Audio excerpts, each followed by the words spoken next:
tracked journalists improperly gaining access to their IP addresses, user data, in an attempt to identify whether they're writing negative stories about you. Why should your platform is basically an espionage arm for the Chinese Communist Party? Why should you not be banned in the United States of America? Senator, I disagree with your characterization. Many of what you have said, we have explained in a lot of detail.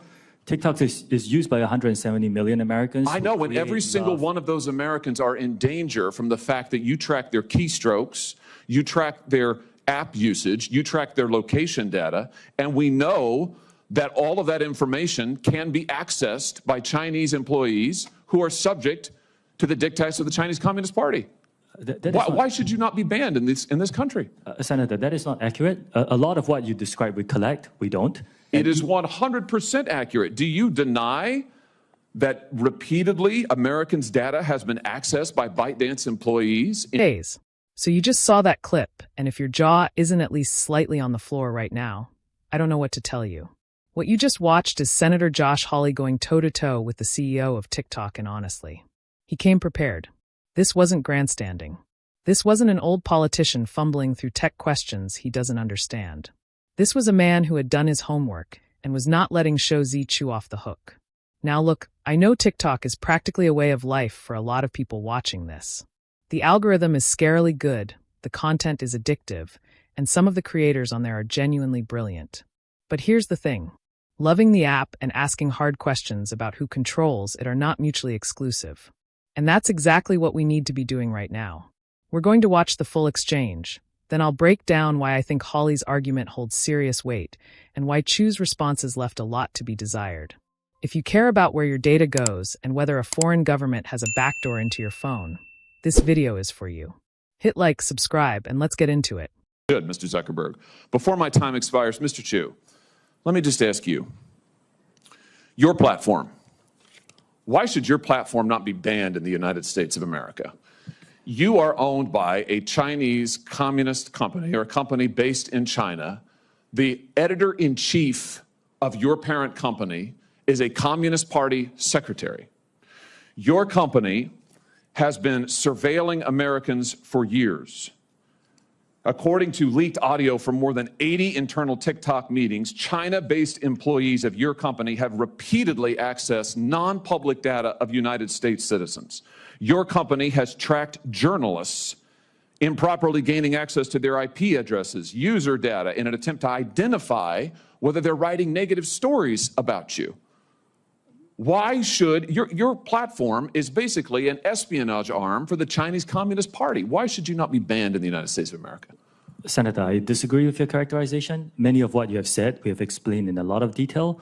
TikTok is used by 170 million Americans. I know, and every single one of those Americans are in danger from the fact that you track their keystrokes, you track their app usage, you track their location data, and we know that all of that information can be accessed by Chinese employees who are subject to the dictates of the Chinese Communist Party. Why should you not be banned in this country? Senator, that is not accurate. A lot of what you describe we collect, we don't. It is 100% accurate. Do you deny that repeatedly Americans' data has been accessed by ByteDance employees in China? We built a project that cost us billions of dollars to stop that, and we have made a lot of progress. And it hasn't been stopped. According to the Wall Street Journal report from just yesterday, even now, ByteDance workers, without going through official channels, have access to the private information of American citizens. I'm quoting from the article, private information of American citizens, including their birth date, their IP address, and more. That's now. Senator, as we know, the media doesn't always get it right. What we have. But the Chinese Communist Party does? I'm not saying that. What I'm saying is that we've spent billions of dollars to build this project. It's rigorous, it's robust, it's unprecedented, and I'm proud of the work that the 2,000 employees are doing to protect the data. But it's not protected. That's the problem, Mr. Chu. It's not protected at all. It's subject to Communist Chinese Party inspection and review. Your app, unlike anybody else sitting here, and heaven knows I've got problems with everybody here, but your app, unlike any of those, is subject to the control and inspection of a foreign hostile government that has actively trying to track the information of whereabouts of every American that they get their hands on. Your app ought to be banned in the United States of America for the security of this country. Thank you, Mr. Chairman. Senator Hirono.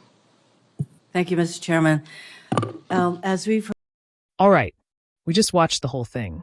Let's be real about what happened. Hawley walked in with receipts. He wasn't asking vague, confused questions about the internet like some of his colleagues. He came with specifics. 80 internal TikTok meetings with leaked audio. A Wall Street Journal report from the day before the hearing. Documented instances of ByteDance employees in China accessing American user data. That's not a smear campaign. That's a structured national security argument. Here's what really got me, though.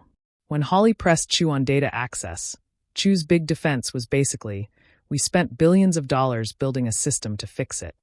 But Hawley fired straight back, pointing out that according to reporting published literally the day before, it still wasn't fixed. ByteDance workers were still accessing American user data outside official channels. So we're working on it doesn't really land when the evidence says the problem is ongoing.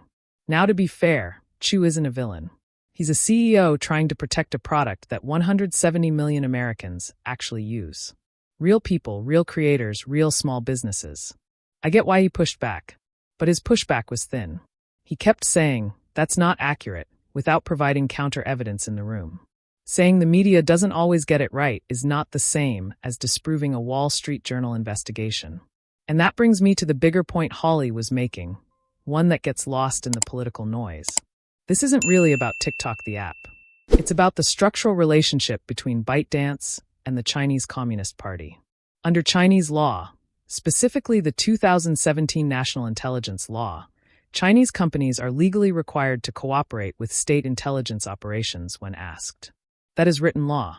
So the question was never really, is TikTok currently handing over data? The question is, could they be compelled to, and would we even know? Chew never fully answered that.